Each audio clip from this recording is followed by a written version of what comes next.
Welcome to episode number 95 of the Marine Layer podcast. The Mariners sign reliever Austin Voth. The Marlins are also making everyone reportedly available for trade. Could that lead to a Mariners trade for Luis Arraez or others? We'll investigate. Here's your reminder before we start the show. If you're listening, make sure to download our episodes, leave us that 5-star review, and follow the show wherever you listen to your audio podcasts. Like, comment, subscribe on YouTube. That's where the full video pod is. And follow us on social media. We're on Instagram, TikTok, Twitter, and YouTube Shorts at Marine Layer Pod. Let's get it rolling. And we welcome you to this episode of the Marine Layer podcast, part of the Just Baseball Podcast Network, recording here on Wednesday evening, January 17th. And I feel like, Lyle, every time a Mariner or recent ex-Mariner goes on foul territory, the timing always works out where we just have to sit down and talk about it. Yeah, whether it's Paul Sewald, whether it's Cal Raleigh, whether it's now my personal favorite, Jarred Kelenic, somebody's always cooking something up, aren't they? Today, though, I was expecting a little bit more out of Jarred, and I came away from it with it was just kind of a giant nothing burger of the flashy quotes he had out there. I think the one that stuck out the most to people was, "Hey, I didn't like that Jerry made the Babe Ruth comment in the middle of the season and the 54% comment at the end of the season." It's like just kind of drawing unwanted attention onto the team. And then there were the people that would get in the replies of Jarred and be like, "Hey, Jarred, buddy, if we're talking about unwanted attention on the team, you?" Did he seem more upbeat in that interview to you? He seemed pretty on brand too. He was doing the thing where they would ask him the question and be like, "Yeah," and then he'd kind of look up at the ceiling and not really make eye contact. I mean, he'd kind of talk in regular Jarred tone. So maybe I'm wrong. I thought he might have sounded a little more upbeat, and I started to think to myself, well, maybe he's just really excited to be an Atlanta Brave and get a fresh start. But Well, I think that part's true. yeah. Now, again, I could be totally wrong, and he could have sounded no different than he usually does. I just thought maybe somewhere in that tone of voice, listening to him talk with the guys on foul territory, that he might have just had a little bit of extra pep in his step. And I don't know if that has to do with him being a Brave or not, but just got me thinking. I think there is an extra pep in his step. He might not, maybe his vocal cords don't emulate that he has an extra pep in his step, but I think we covered everything everyone else needed to know about how excited Jarred Kelenic was that he's not in Seattle anymore and that he's an Atlanta Brave. That's pretty set in stone. I will say I was expecting a little bit more from Jarred, but again, it was just kind of a nothing burger. Like everything he said about Jerry is like essentially like no shit. Like we've covered this already. It's been long said by everybody else. Mm-hmm. Yeah. So thank you, Jarred. Thank you for supplementing content. And friend of the program, Scott Braun, keeps delivering for us. Let's go, Scott. He really does. He's rattling off all these Mariners, not just interviews, but quotable takeaways. I'm sure this would be something also we'd talk more about if Jarred was still a Mariner. Unfortunately, he's an Atlanta Brave now and no longer a significant part. Unfortunately to you, dog, I know it breaks your heart for me to have to say these words to you, but Jarred Kelenic is no longer a significant part of our future. Unfortunately, he's not. And So, you know how I respond to that? Thank you very much, Evan White. Thank you. Thank you, Evan White. Even though I'm being sarcastic, because as you said, that contract may or may not have lost them Jarred Kelenic. People can think whatever they want about that take of ours. I'm standing by it. You're standing by it. When we talked to Stacy about it, she seemed to be on board with it. That yes, I believe that. If that contract for Evan White had not been given out, they still may very well have Kelenic right now. But hey, financial flexibility or Jarred Kelenic? You know what my choice is. Unfortunately, I'm not the ownership group. Yeah, I know. You're a big financial flexibility guy. I get it. Yeah, That's okay. yeah. Yeah, I miss you, okay. Jarred. Let's get into the first part of this show today. And the Mariners made a signing today. Jerry DiPoto is just stockpiling bullpen arms. He signed Austin Voth. He's going to come into spring training. Shannon Dreher reported in her notebook on Seattle Sports that Austin Voth's going to come into spring training and they're going to stretch him out like a starter. And I'm going to, I guess, be kind of like Anthony Desclafani of what they think of Desclafani right now. And then as the season gets closer, they're going to shorten him up a little bit. So he kind of sounds like a swingman. He's been a swingman in his career. He started in a bunch in 2022. In 2023, he pitched primarily out of the bullpen, missed 2 months with elbow issues before he got shut down and got released off of the Orioles roster. So there's some things about here. He's got a 142 stuff plus slider there, dog. What else do you like about him? Well, he has 4 pitches. How often and effective all those 4 pitches will be is TBD. It's been up and down in his career. But when you just look at Baseball Savant, now, Savant may not totally differentiate slider versus curveball, but when you look at the category curveball spin amongst his Savant bubbles and amongst throughout his career, his spin rate on his curveball pops. And it's, I don't want to say off the charts, but it is very, very noticeable. If you want the actual breakdown of it, it was in the 94th percentile or higher the last 3 years when you're talking about the spin rate on his curveball. So if I were to guess, if I'm the Mariners, because let's keep in mind, when the Mariners sign bullpen arms, they have earned the right to garner fans' attention. If they are signing somebody, especially to a big league deal like they just did with Voth, there's probably a reason. And when you look at Voth's numbers, you just want to go on Baseball Reference and say, oh, his ERA's not that great. I would encourage you to look further because that's what happened with Justin Topa. That's what happened with Gabe Spire. That's what happened with Taylor Saucedo, with Paul Sewald. The list goes on and on and on. So what do? We look a little further with Voth. And the thing that stands out is the spin rate on what is either his curveball or slider. Baseball Savant categorizes it as his curveball. So that says to me, that is probably what's jumping off the page to them. And if they think that can really play up, well, then they probably think it can be a valuable member of this bullpen in some way, shape, or form. Fangraphs puzzles me, to be honest. It really does, because I think they're classifying his slider as what Baseball Savant classifies as his curveball. 2 and 2 don't match up here, because his curve spin, according to Baseball Savant, is elite. His stuff plus on his curveball is 69 on Fangraphs. And just for some context, if you forgot what stuff plus is, 100 is league average. It's kind of like WRC plus. The lower is worse, higher is better. So that's 31% below league average for a curveball, quote unquote, stuff. That's kind of weird. I mean, if you were to have a 97th percentile spin, that's not going to equal 31% below league average. It doesn't even matter where you throw the ball. It's just physics simply would not allow that. Like this, we're back in physics class. Do you pay attention to physics?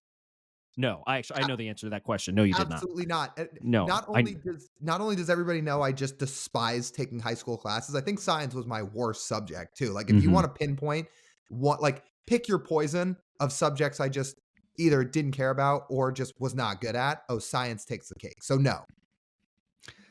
That's really puzzling. Regardless, one of his pitches that spins a lot and breaks down is really good. We'll just leave it at that. It is. So we'll say one of his breaking balls is very good. He has a very good breaking ball. Yes, it is up to the Mariners to decide what that is, because Baseball Savant also classifies that he has a sweeper and a curveball. So both those pitches, results-wise, this past season were not that good. Both got hit around a little bit. He threw his curveball nearly 30% of the time, sweeper a little bit less. Curveball is a pitch he relied upon a little bit more. It was overall, though, a struggle season for him. He had an ERA over 5 with the Orioles. He has the injury issues as well. So it's not like a sure thing. He's only making $1 million. This only bumps the Mariners' payroll up to about $118.5 million. By the way, still leaves them with plenty of room to go make more, in fact, significant moves to conclude this offseason. But I digress. That's not the point of this segment. He is a Seattle guy as well. That probably helped him come back home. He pitched for Kentwood High School as a former 5th-round pick out of UW. So he adds to a list of about 11 or 12 guys that the Mariners are going to bring in to spring training as either starter depth or the last couple spots in that bullpen. I mean, there's a lot of intriguing, exciting arms in that group that they're going to bring in, and they're going to let them all pitch during spring training, and the Mariners realize, hey, we tinker something here, we tinker something there. If we can get, let's say we get 7 of these guys looking like they could contribute to a big league roster, So when the attrition starts to come in spring training and guys get hurt, the Mariners have pieces to trade off out of their essentially scrap heap of guys they have signed. So like I like that strategy, especially if they can get Voth, Voth, Voth. No, Voth. Both. Voth. I got it. I had it, and then I thought, oh, it's like Hoth in Star Wars. Voth. Once Voth, if they stretch him out, let's say 3/4 of the way through spring training, and he's stretched out and ready to go, and someone has a starter go down, the Mariners all of a sudden have two arms. They'd be like, sure, you want him? We'll take something back. Why not? We have two starters that are ready to go, not including Emerson Hancock, not including the other two young arms in the rotation. Why don't you take Austin Voth? Take Anthony Desclafani. And they have those options to trade as well, if they don't get traded before then. Yeah, they do. And again, doubt Voth really starts significant games for the Mariners. And if he stays around long term, he'd probably pitch in the bullpen. And if he pitches in the bullpen, it's like we say, pay attention when the Mariners sign these arms because there's something they really like. I'm guessing with Voth, it is that breaking ball of his, whether it's a curveball or slider. Like TJ said, the Mariners can determine that themselves. But one of those pitches is really, really good. I think it's fair to say, I was thinking about this more today, and I texted you about it earlier. I'm going to amend what I said in my text a little bit. I thought there was 6 or so bullpen spots that are absolutely secure. I think there's 5. I think there's 5 absolutely secure bullpen spots.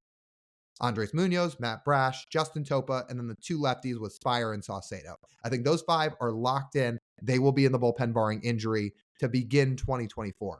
The other 3 spots, it's going to be a fight in spring training. You know, Prelander Barreau is going to be in the mix. Ty Adcock will be in the mix. Austin Voth will be in the mix. Ty Buttrey will be in the mix, who they just picked up recently, and a few others. Edward Bizardo's another. There will be guys in that mix. Juan 10. So there's going to be a lot of battle for those last couple of spots. It's going to be fun. I love spring training battles. We're getting close. We are getting close. We will be there in a little over a month and a half. Mm-hmm.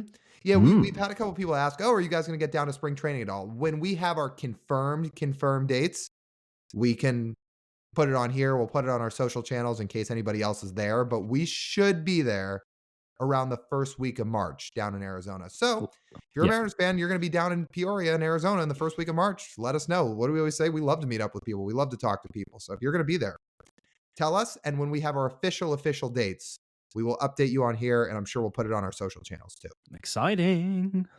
I'm excited. We were talking about it before. I mean, I think we're both really excited about it. It's gonna be good. We're planning some fun stuff, so it's gonna be good. And maybe Austin Voth can tell us about his breaking ball and classify which one it is. Austin, man, we're confused. We need you to clarify something for us. Yeah, that'd be great. I'm kind of confused about something. I'll tell you what that is in just a second here, because before we do that, let's pause to talk about our friends from Pagach's Pub 85. That's Pagach's Pub 85 in Kirkland, where we love to hang out. It's a great spot over in Kirkland to go hang out with your friends, eat some great food. They have some awesome pizza and a full drink menu. If you head over during happy hour, there's happy hour specials too. They're Monday through Friday from 2 to 6 p.m. that feature $3 domestic beers, $4 Manny's Blue Moons, $4 Mac and Jacks, $4 Wells, $4 house wines. And oh, by the way, you want to watch some games too? There's 22 TVs in that place, so you will not have a shortage of television screens to go watch some sporting events. And there's a pool table in there too. It's a bunch of fun. We love hanging out there. So if you're around and you can go get over to Pagach's Pub 85, go do so. That's Pagach's Pub 85 in Kirkland. Okay, I'll tell you what I'm confused about. Why is a team that just made the playoffs a few short months ago putting nearly every single player on their roster on the trading block? That would be the Miami Marlins. I think you already know the answer to your question. I mean, this is a franchise that since they birthed in the mid-90s has always done this. This is what they do. This is how they exist. They're the Oakland A's with nicer weather. You're not totally wrong. I'm not going to say they're the current iteration of the Oakland A's, but if you think of the way the A's have been structured until 2022, when they were competitive and in wild card hunts with teams featuring players that were not on crazy expensive deals yet, that were still really good. Matt Chapman, Matt Olson, guys like that, as recently as the late 2010s and early 2020s. Yeah, that's kind of what the Marlins are. They've got some good players on their roster. They had good guys on the roster last year. They just never seem to keep any of them around. And what report came out this week? It was reported the Marlins are willing to listen to offers on every guy on their team except for Yuri Perez. Yuri Perez, 21-year-old starter, right-hander. He's absolutely electric. I wouldn't trade him either if I were them. But everybody else, they said they will at least listen to offers. And that includes Mr. Batting Champion himself, Luis Arraez. How do you not, if you're the Mariners, pick up the phone and make a call to the Miami Marlins for Luis Arraez? How do you not, if he's available? Well, You why have not? to. You can give the Marlins back exactly what they lost trading for him last season. You want a starter? Okay, we'll give you a starter for 2 years of Luis Arraez. Check. It's 2? Yeah. Does he have 2 years? Yeah, 2. he's 2 years. Cool. 2 years of Luis Arraez, sold. All right, we'll give you a starter. You guys traded Pablo Lopez last season. He was amazing for the Twins. You really could have used him in your rotation last year. Well, okay, we'll give you one back. You can have 6 years of control of someone if that's what the price is. It could be less, but they did have to give up a haul to get him in the first place. I mean, Pablo Lopez he had 4 seasons. He had pitched in parts of 4 seasons before the Marlins traded him. Like that's a pretty significant price of not only a young pitcher, but a young proven pitcher as well for Luis Arraez. And it turned out to work out great because Luis Arraez was awesome for the Marlins last season. It makes too much sense. It solves so many issues for the Mariners offseason if you put Luis Arraez in this lineup. If you pencil Luis Arraez into that number 1 spot, everyone's happy. Does that all of a sudden mean they could still go sign Blake Snell too, where you trade one of the young arms, get Arraez, and replace him with Snell? So how would the finances work out with that? So Luis Arraez is going to make about $11 million this year. $11 million this year. It's going to go up to about 20 next year in his final year of arbitration, give or take. Because that's about the escalation it goes up in arbitration. Nobody's saying what payroll is going to be next year. We're talking about this year. So next year, maybe it goes up. I think we have a pretty good idea what payroll is going to be next year. I know. I can't even say that with a straight face. Sorry. So so you're giving up a league minimum contract for an $11 million contract. So that would put you at $129 million with let's say 145 cap. That gives you $16 million more. So Blake Snell, probably not. Probably not. But you do have some depth at that point, though, with Anthony DeSclafani and Austin Voth. So let's do it. Okay, let's do this again. Trade for Arraez. Get rid of DeSclafani, like we said on the last episode. Say, whoever trades for him, we don't want anything back. You can just take him if you take on most of the money, even if it's not all $12 million or whatever. Is it 12 or 13? 12. Okay, so if you take on 9 or 10 million of that deal, you can just have him. And then they sign Blake Snell that way. How about that as a couple of roster moves? I kind of like that. Because it would be essentially cash neutral if you traded for Arraez and traded DeSclafani away. Now you'd have to find a suitor, and some people left a note in our comments on YouTube. I do think if you traded DeSclafani, you might have to throw a prospect in there to get them to take on some of that money. It wouldn't have to be a blue chip prospect. It would not have to be any of your shortstop prospects, but you would have to throw somebody in there to make it worth their time. Okay, so off the top of my head, Alberto Rodriguez. Someone from 8 to 15. Okay, yeah. Well, that would still be worth it, especially if you were going to get Luis Arraez and Blake Snell. So I would do that. I think if I were the Mariners, well, first off, you have to at least call. And if you're the Mariners, what are you still looking at? What did Justin Hollander say? We still need to add an infielder. If that infielder's added, we know it's either going to be a second baseman or a third baseman. Those are the weak links right now. And if it's a second baseman, then Rojas and Urias platoon at third base, a spot where they've both played plenty of. What does Luis Arraez do? He plays second base. So that makes a lot of sense. I would pick up the phone if I were the Mariners, see what they're looking for. And if it costs a young starter, if you've still got a real chance to get Blake Snell, We're going to do it again, TJ. I've just decided on the fly. We're doing another hypothetical lineup here on this podcast. So, how do you like a lineup of Luis Arraez at 1, Julio at 2? This gets a little interesting because JP is going to have to hit somewhere else. But Julio at 2, you have Cal at 3, Garver at 4. I'll say Rayleigh at 5, JP at 6, something like that. Maybe JP at 5, Rayleigh at 6. Then you have Do you Ty hit JP higher? Well, but he's not like a power guy. I mean, I guess WRC Do you Plus says need to otherwise. be a power hitter? Yeah, I guess not. I mean, WRC Plus says otherwise, right? Okay. Let's scrap that. Do this again. Arraez at 1, JP at 2, Sure. Julio at 3, Cal at 4, Garver at 5, Rayleigh at 6, Ty at 7. Rojas or Urias would hit 9th. Oh, and then Mitch Haniger would hit 8th. Mitch or Dom Canzone. I like it. I kind of like that lineup. Kind of like it. I like that lineup a lot. Wait, did I get all the outfielders in that? Because I had Julio in there. I had Mitch in there. Did I get all the outfielders? Or am I missing a spot? Yeah, maybe Julio? I did. Julio, Mitch. Yeah. Rayleigh. Oh, Rayleigh. Right. Okay, we got it. Yeah. I like that lineup a lot. I got to be honest with you.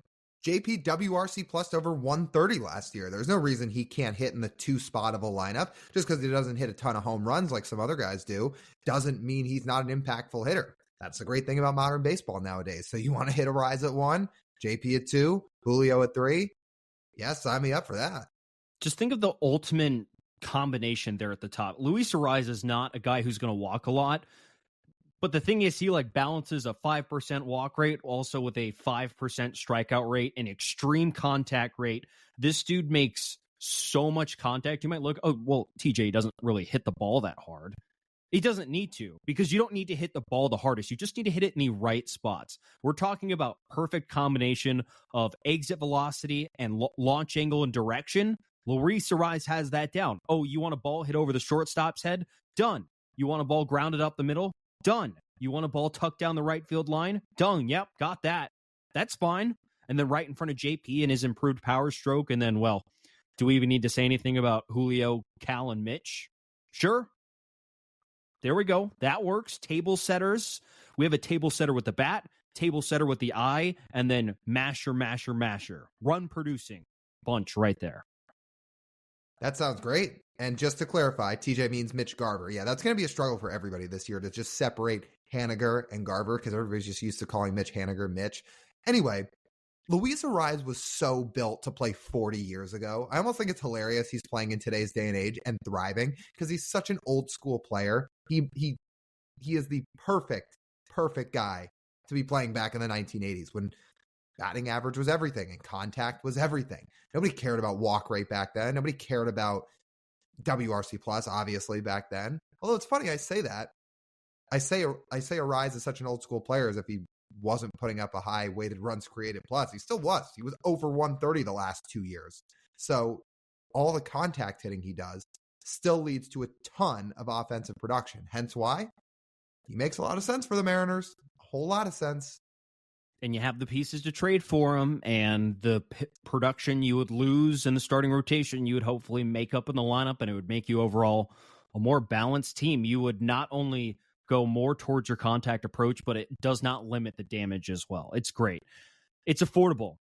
I don't know many teams, if the price is going to stay the same for Luis Arraez, that could actually swing a trade like this, unless the Twins just want to trade Pablo Lopez back.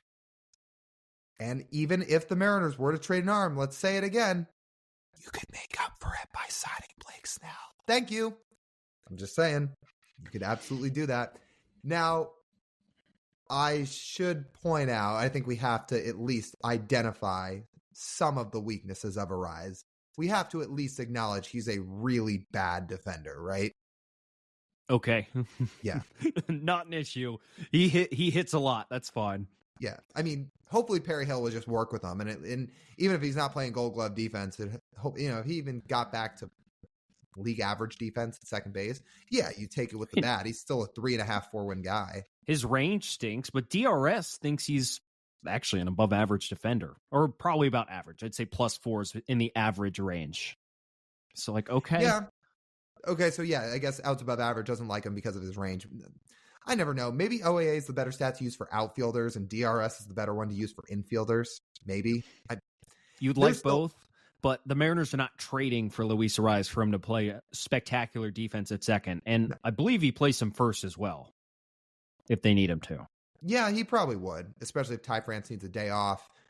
Luke Raley can play first too, but yeah, if you need Arraez to play first, he could play first. They should do it. I don't know what it's really going to cost. I'm not sure Arraez really gets traded in the end. This could end up being nothing, saying, oh, we'll listen to offers, and the Marlins don't move him. But if he was really out there, yeah, I'd go do it in a heartbeat. I'm wondering what Luis Arraez's reaction would be when he finds out the Mariners don't want to pay him $20 million next year in arbitration. Because fun fact, Luis Arraez has gone to arbitration with the Marlins twice because they haven't been able to agree on a number either of his 2 seasons in Miami. And I would imagine that doesn't leave a great taste in his mouth when the franchise that trades for him is like, yeah, actually, you're not worth enough money. And he's going from one cheap franchise to another slightly less cheap franchise. So don't set your expectations too high there, Luis. But we will say he's not a guy you have to worry about regarding the T-Mobile Park factor because players like Teoscar Hernandez, who rely on power, affected him last year. Singles play anywhere. So who cares where Luis Arraez is hitting baseballs? He played in Minnesota. He can hit in Seattle. It's fine with me. He would fit right in. So now when the Marlins, Lyle, say everyone's available, is there anyone else you're looking at? There has to be. There's 2 guys specifically I'm looking at because what do the Mariners still need when you look at bats? Second base, third base. I'll start with the less realistic one. We can spend a minute or 2 on him. The first guy's Jake Berger, another guy who just mashes, hit over 30 bombs last year. Doesn't play great defense at third base, but we'll circle back to it again. The Mariners are looking for offense at this point. If they're trading for these guys, it's for their bat. And while Berger doesn't walk a whole lot and the strikeouts can get up there, power is power. And he hits the ball with serious authority. So I don't know if the Marlins would trade him or not because they just traded for him. But they say everybody but Yuri Perez. Everybody but Yuri Perez includes Jake Berger. Be interesting. They did, and they traded a not so insignificant piece to get him. They traded Jake Eater. So, I would be kind of shocked if he was actually dealt in that place. They might listen, but unless you're getting Jake Eater back, I don't know why the Marlins would do that, especially if they were already saying, yeah, we'll get a young guy in here. Let's trade another young guy away for, even though we just traded a premium prospect for it. And then Jazz Chisholm too, Lyle. That's the more intriguing one. I was just going to say, to wrap up on Jake Berger, he is not a free agent until 2029. So that would probably be a tough trade to swing. It'd be great, but tough. I think Jazz Chisholm is a much more interesting and much more potentially realistic one. Look, he played the outfield this year for the Marlins because they needed him to, and he learned it on the fly. He is a second baseman. If the Mariners were to trade for Jazz Chisholm, he'd play second base. Slide right in.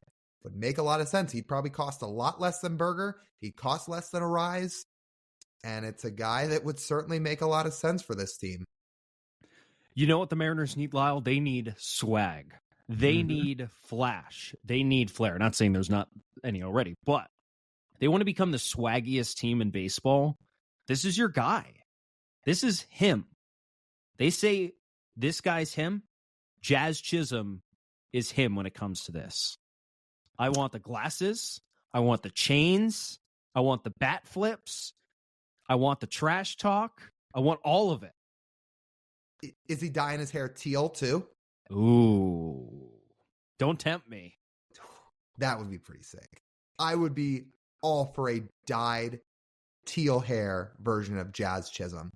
The only thing is he is super swaggy. However, he doesn't always get the chance to display it because he's not always on the field that much. He's battled a lot of injuries. That's a risk. How many years of control does he have? Jazz has, he has 3. He has 3 years of control compared to 2 for Arraez. So he is club controllable. You would have him for an extended amount of time. And again, he makes a lot of sense. He fits an area of need. The only thing is, then you have Mitch Garver, Mitch Haniger, and Jazz Chisholm all being relied upon to produce when all those guys get injured very, very often. Now, look, when Jazz is playing, he's really good. 2022, he lit the world on fire. He put up a 136 WRC plus. The start he got off to was nuts.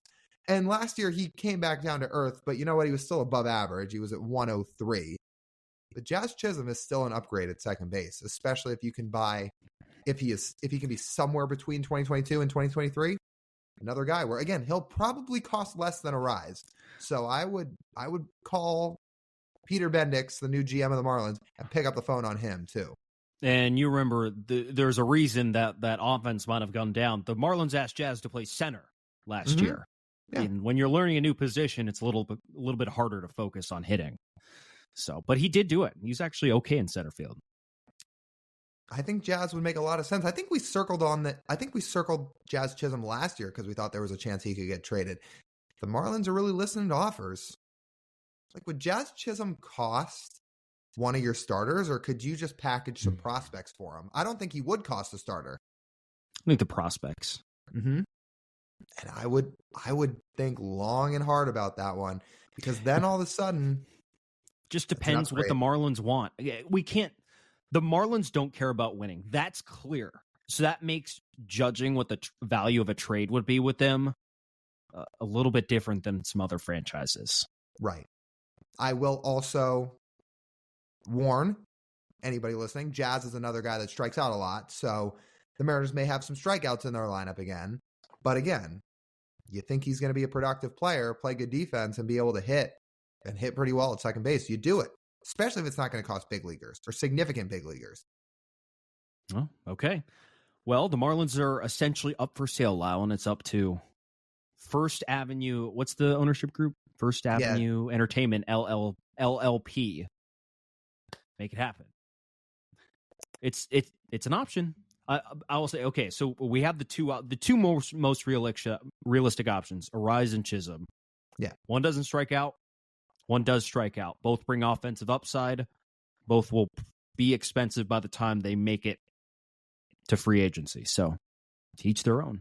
Luis will be more expensive. Jazz would be more affordable, more risky though. So that's it. But thanks to the Marlins for giving us some content. Appreciate it, guys.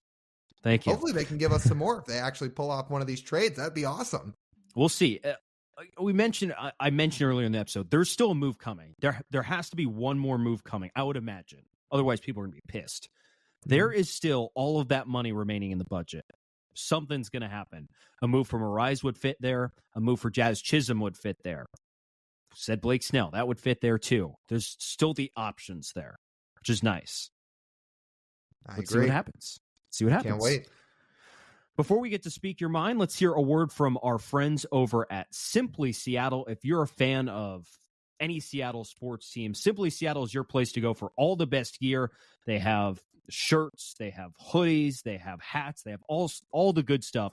So if you want to go check it out, if you're a fan of the Kraken, Seahawks, Mariners, Huskies, Sonics, go check them out at simplyseattle.com, and you can use our code Marine15 for 15% off your order. Again, that is code Marine15 for 15% off your order at simplyseattle.com if you want all the best Pacific Northwest gear to line your closet in this new year of 2024. Let's get to Speak Your Mind. All right, Lyle, what's on your mind? Well, I feel like we've got to circle back to Kalen DeBoer. We left off on quite the note the last time we recorded a Speak Your Mind. He hadn't been hired at Alabama yet. Now he has been. So I feel like we at least have to touch on it, right? I feel like we have to. Okay, let's set the stage here. TJ has talked a lot about Kalen DeBoer. It just happens to not be on this very platform. When TJ's not sitting here recording the Marine Layer pod, he is on 1240 KJO radio talking about Kalen DeBoer all week, because that's the storyline in Pac-12 country right now. Well, soon to be Big Ten country. Anyway, I will relay what I haven't yet got to relay, and TJ can chime in whatever thoughts he's already given on local airwaves in Corvallis and reiterate them here. I will say it is very... Oh, go ahead. Did you want to say something first? Let me just set the scene here for myself. You know that meme with the dominoes, the small dominoes to the big dominoes? Mm-hmm. Who knew that the little domino was Nick Saban and everything else that follows after it? Can I one-up you? Sure. think of the domino effect from the no call of that pass interference in the ASU UW game. Does Kalen DeBoer have this job if that PI gets called? He might. He wouldn't have been as big a favorite though. I think he was the number one option. But he might not have been the number one option if that thing gets called. There was a couple other things too. I mean, there was the fake against Wazoo, etc. All the little plays in UW season that could have led to that. But there's quite a domino effect. I don't know if Husky fans would have preferred that or not. I don't know. I'm trying to think because I don't know. Like, was DeBoer really the first option? Didn't it feel like Lanning and Sark were ahead of him? They were quote unquote ahead of him. Now, that they all have the same agent. We talked about this last week. Correct. And what does a good agent do? He can manipulate things to make things seem certain, but aren't actually. Mm-hmm. It's very possible that Dan Lanning and Steve Sarkisian were never the first options, and it always was Kalen DeBoer. Mm-hmm. It could have been. Greg Byrne might have thought that Kalen DeBoer was his best guy. He's like, hey, look at him coaching. Now let's give him the recruiting resources that he doesn't have at Washington, that Dan Lanning has, and that Steve Sarkisian already has, and see what they've done with it. And Kalen's managed to be undefeated against the both of them, despite the fact he doesn't have those resources. Now let's give him those resources. And it's all a ploy. It's like, okay, Greg Byrne, hold on here a second. Kalen DeBoer's your guy. I'm going to get him. I'm going to get him to you. But let me tell the Ducks that Dan Lanning's number one. Let me go over to Phil Knight and say, hey, by the way, your guy is Alabama's eyeing him. You're going to have to pay him more. Oh, pay him more. Great. More money for me too. And then I go over to Texas. I don't know who the Texas president is or the chancellor. I think they have a chancellor. Go up to him and say, hey, look, Steve Sarkisian is the number one option at Alabama. He's like, oh, I don't want to lose Steve Sarkisian. We just went to the playoff. I got to give him a pay raise too. And now Jimmy Sexton goes back to Greg Byrne at Alabama. Is like, okay, now all my business is taken care of. Oh, Mike Norvell too. He represents Mike Norvell. That happened as well. That one was public. And now he goes back to Kalen DeBoer. Like, all right, Kalen, now's the time. Now we go interview. Look what happened. My other takeaway from all this is, again, like when we recorded last week, I really thought there was a chance he was going to stay at Washington because he was scheduled to go on the airwaves, on the radio, on KJR on that Friday morning. Then it got canceled. I thought that UW was somehow going to work through an extension with him. But then we find out after he had already taken the job and in the last few days, people seem to think he'd been eyeing this thing since November. Like he must have had word that Saban was probably going to retire. He seems like I figured this all really came together in the last couple days, and Kalen started to think to himself, oh, I got to make a quick life-changing decision here in the matter of hours. No, it sounds like he's been thinking about this for a while. I know, from what I read, UW got all the way up to $10.5 million on their extension, which for a former Pac-12, soon-to-be Big Ten team is an insane amount of money. The only school that pays $10 million for a coach on the West Coast is USC. That's it.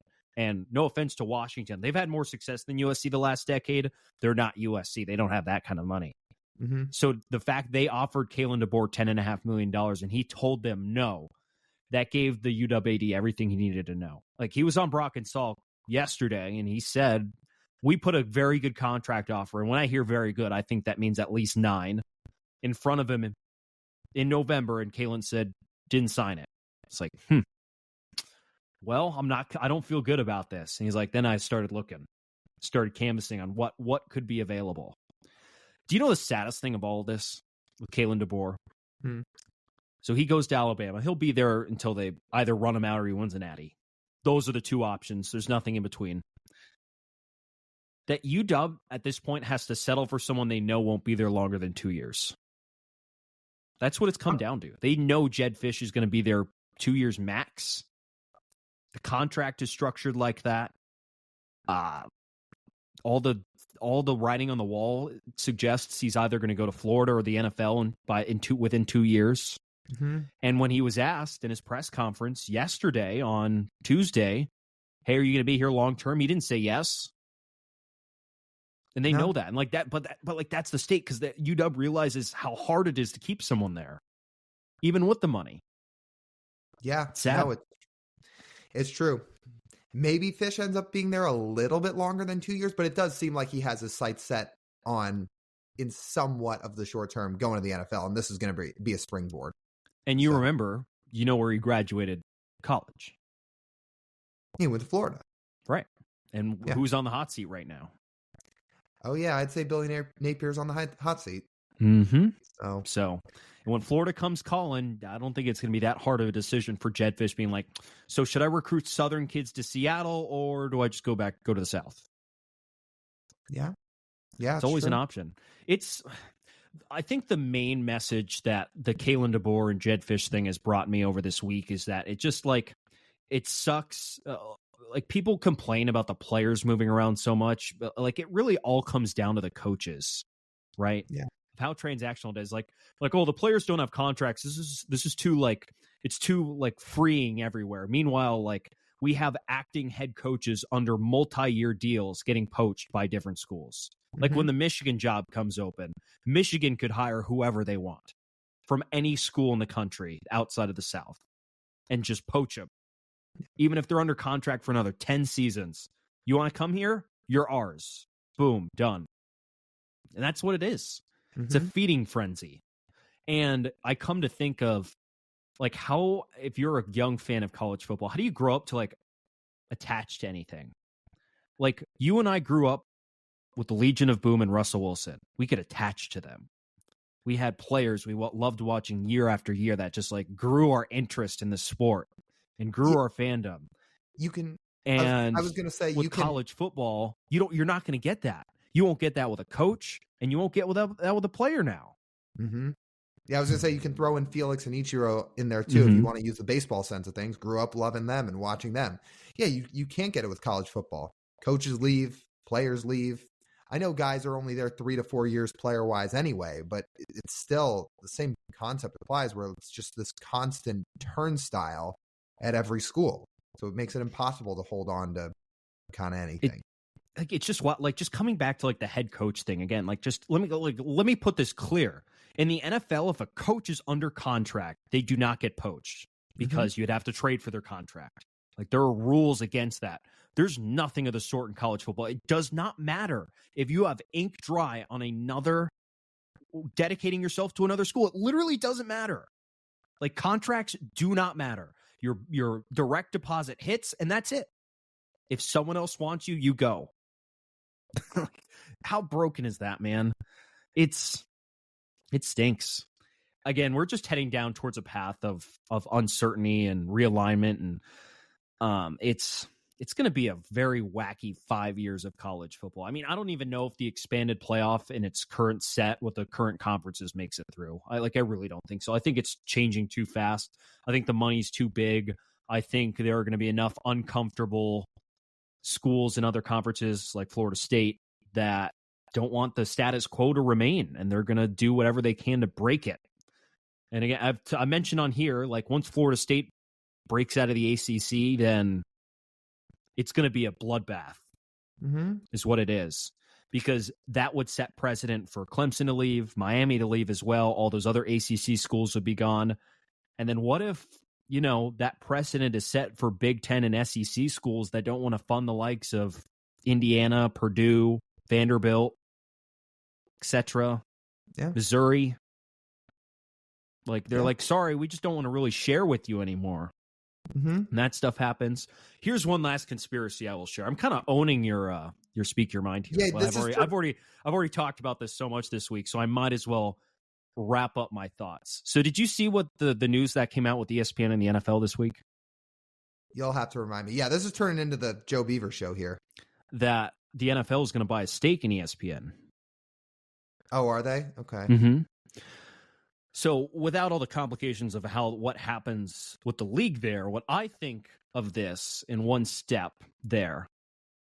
So Chip Kelly came out and said he thinks the best structure for college football in the future is that an NFL owner buys 2 college football teams. All 32 owners buy 2 teams. There's 64 teams in a feeder league below the NFL. And that would essentially encompass the Power 5 schools, those schools directly underneath the NFL. Well, what is the first step to having that happen? Well, another question to you, Lyle. who is responsible for the SEC having as much money as they do right now? Yeah, it's the TV networks. It's ESPN. Well, yeah, more specifically ESPN. And if ESPN is owned by the NFL and the SEC is the most prominent league in the NFL, then we see where this is going. Mm-hmm. They own the major cash cow of the SEC, and then all of a sudden it's the NFL directly funding the SEC. And then what if the NFL decides, let's do the same for Ohio State and Michigan? And then it keeps going and it keeps going, and then it gets to this wonderful term that I learned this week called vertical integration. Have you heard of that? No. Vertical integration is when a corporation owns every step of its manufacturing process. So that would be a company owning the materials, the where the materials are sourced, the delivery, the manufacturing and the factory, the online selling, the distribution, etc. All of the steps of its product. It owns all of it. So it's essentially like creating a monopoly of your product. And that's essentially what the NFL would do. It's like, hey, listen, we're going to essentially we're going to use the entire model of how we get players to this league and monetize the whole thing and stuff it all into our pockets. Sounds like a win, to be honest. And then maybe we get the sort of Premier League model, kind of, with relegation. We could do that. We could break up the minor league college teams into different tiers and promote and relegate them with an actual governing board. Yeah, it's a lot to think about. There's a whole lot to think about. Man, this went from Kalen DeBoer to ESPN is about to control the entire state of amateur and professional football. That doesn't sound fun, but maybe where we're headed, huh? Well, it makes people a lot of money, and I think that's really all they care about. Yes. But I think the Kalen DeBoer thing, Lyle, it really just highlights just how unequal college football is. And it continues to show how it's not fair for schools. The fact that a school can offer $10 million to a coach and it's not good enough to stay. Like, seriously, $10 million and a guy under contract. It's like, nope, sorry, I'm going to go somewhere else. Yeah. How is that a balanced, logical sport? It's not. No. Also, loyalty isn't real either, because money can poach you away from anything. It all comes back to money, always. Right. So, I mean, you and I can both be bought.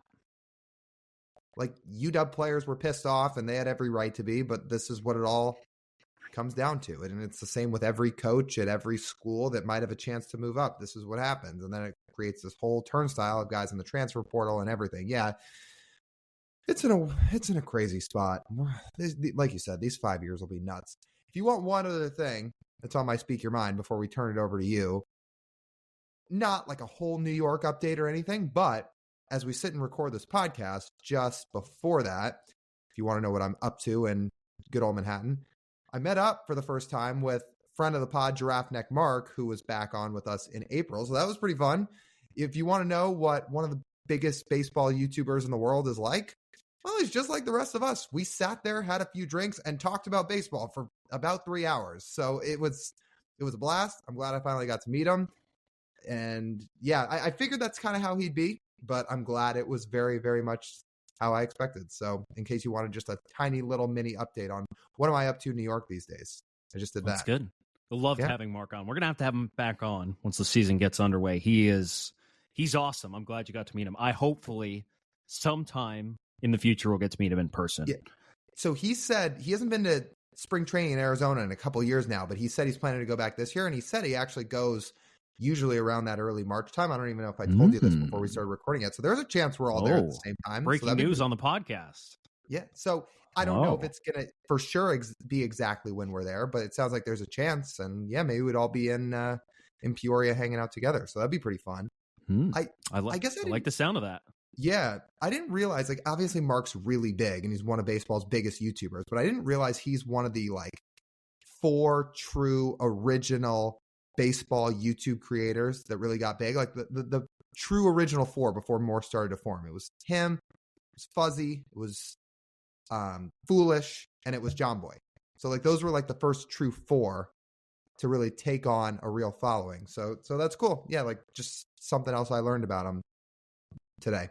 when Pretty cool. talking with him. So yeah, it was cool. We will definitely have to have him back on. Yeah, he was a great guest, whether it be during like before the Mets series or just another time he wants to, shoot the breeze about baseball. Yeah, for sure. And honestly, that was back in April when between then and now, we've probably picked up a fair amount of new listeners. So a lot of people might not have heard that interview with Mark, but yeah, we'll have to have him on again so people can hear him. My speaker mine is significantly more boring. It's Okay. not like fully in line with my New Year's resolution to style a little bit better. By the way, after work style doesn't count of my New Year's resolution because it is currently 10:06 locally on the Pacific time zone. I'm not going to dress up for this, but I bought some glasses, some blue light glasses. So they also will benefit my eyes, thankfully, because in case you were living under a rock and you weren't here in the Pacific Northwest, there was a lot of cold weather, and specifically here in Oregon, ice. So I couldn't leave my apartment, and I was watching TV all day, and my eyes felt like they were like burning a hole in the back of my head. And I was like, you know what? I need these. But, I also think I'll kind of look good. So I used to wear glasses. I used to be a big glasses wearer, and then I haven't since like 6th or 7th grade, and now they're getting a roaring comeback. I didn't know you wore glasses. Huh. So I wore a lot of glasses. Yeah, I wore bifocals. Do you still wear contacts? Nope. Oh. Don't need them. Oh, so your vision just got better, I guess. I don't know. That's what I like to tell myself. Okay. I don't actually. I always felt like I could see fine without them. And then I was like, all right, so you should be good. Yeah, that's fine. Actually, but I'm excited for them to make a comeback. Yeah, that's fair. That's fair. No, yeah. I mean, would you ever wear them on the podcast is the true question. Oh, I would. I mean, I'm staring at a screen right now. Certainly helps. All right. You know what blue light glasses are? Do you? Yeah. I mean, they're for screen time, right? Right. Yeah. Because like screens, unless you set it, because they're like Apple has their nighttime settings where they'll take the blue light out or some of the blue light out. So it has this yellowish hue, which I can see on my screen right now. But it's 2024 now, so most people, especially people our age, will spend most of their day either working or not working, staring at a screen. So I would like to try and balance that and keep my eyes a little bit healthier and hopefully keep some headaches away. So, and again, I think it'd look a little bit better, add a little bit of variation to my facial look. So it's good. I'm excited to see how it'll look. So not quite as exciting, but I guess these are the things you get to look forward to when you're an adult. Hey, it's the little things, right? Yeah. It's the little things. Well, you want to potentially see TJ in the future wearing glasses on the podcast? There's your sign to watch on YouTube. When is he going to do it? You're just going to have to keep tuning in on YouTube to find out, won't you? I like that idea, Lyle. Okay, that'll just about wrap it up for this edition of the Marine Layer podcast. You guys know the drill. You want to listen to the full form pod, you can do so wherever you get your audio podcast. Make sure to download. Make sure to leave us that 5-star review. Follow the show. Those downloads and reviews help out a ton. So just take a few extra seconds and do that. Like, comment, subscribe on YouTube too, where our full video podcast is. Another thing that helps us out big time. Then check us out on social media, where we're on Instagram, TikTok, Twitter, and YouTube Shorts at Marine Layer Pod. That's TJ. I'm Lyle. As always, we thank you guys for tuning in. We'll talk to you soon.